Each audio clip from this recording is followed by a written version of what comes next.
Hello, I'm Nathan Judah. I'm here with Wolves reporter for the day. It is Mr. Ollie Westbury. Who needs Keno? Bournemouth 0, Wolverhampton Wanderers 1.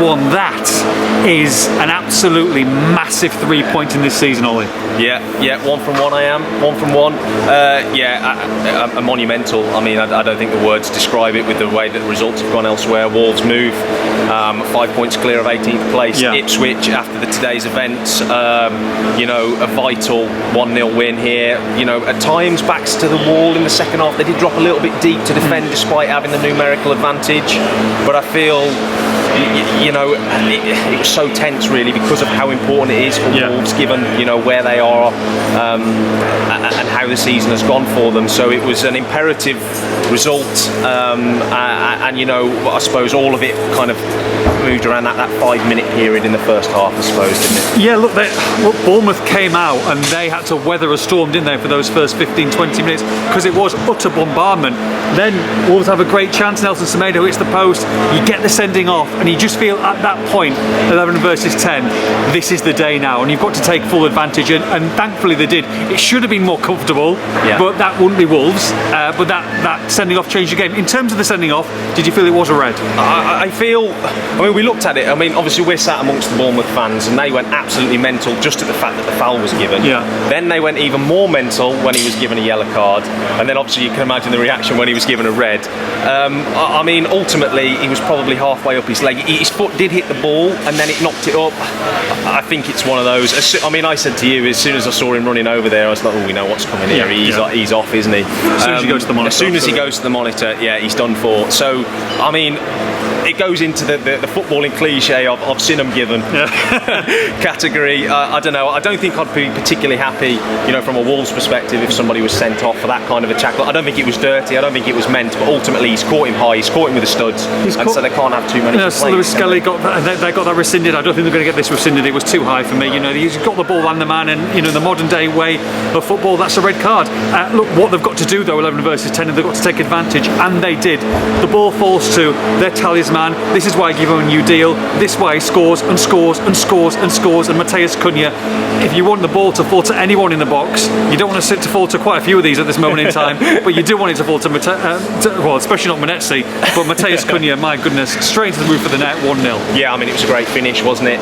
You just kind of knew, I think, as it fell to him in the box, you were like, he's going to put that in. Yeah. It was poor defending from Bournemouth. I think they had 2 chances to head it clear. 2 defenders missed it. It was clipped in by Nelson Semedo, and he firmly slotted it into the roof of the net. A great finish, but a finish that you kind of expected a player of his calibre.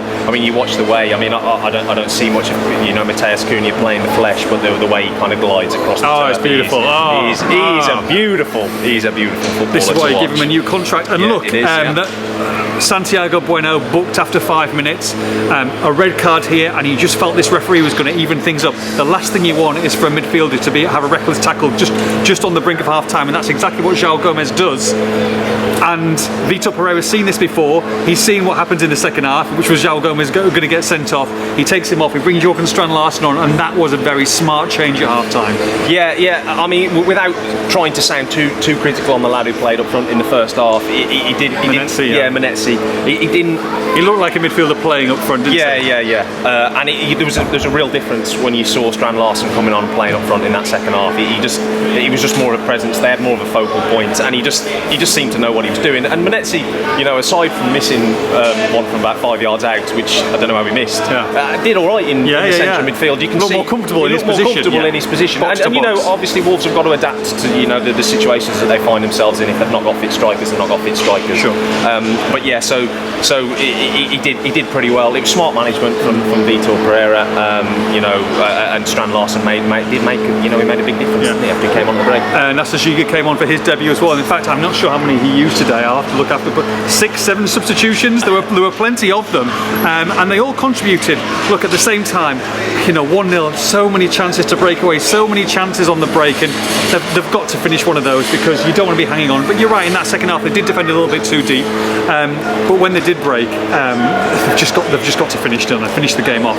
Yeah. I mean, I watched the second half of the game against Liverpool last week, and it felt like something a little bit similar to that in terms of the chances that they created and just not being able to kind of finish them off. And obviously we've touched on the Manetti chance. I mean, that should be a goal, shouldn't it? And there were other moments, and there was one late on as well where Lima kind of had an effort, and that was saved by Kepa. So there were other opportunities for Wolves to score. I mean, for all kind of Bournemouth's almost what appeared territory, and for all our tenseness and kind of nervousness in the second half, I don't remember them. Weren't too many shots on Sarr's goal, were there? I don't remember Jose Sarr really having to make a save. He came out and collected a few balls. He did. He claimed quite a few good balls this afternoon. Pretty well, and there were headers out, and Wolves defended pretty well as a collective group. So I think they can be, overall pretty happy with their collective efforts. And like you say, 5 points clear of Ipswich Town now. 12, a better goal difference by 12.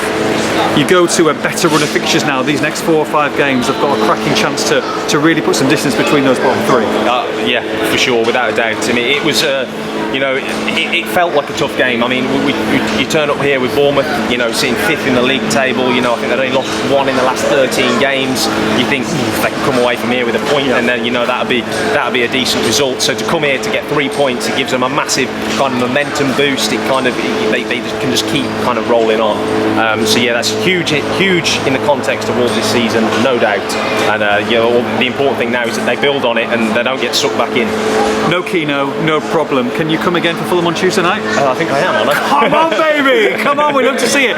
Bournemouth 0, Wolves 1. For all the post-match reaction, make sure you log on to expressandStar.com.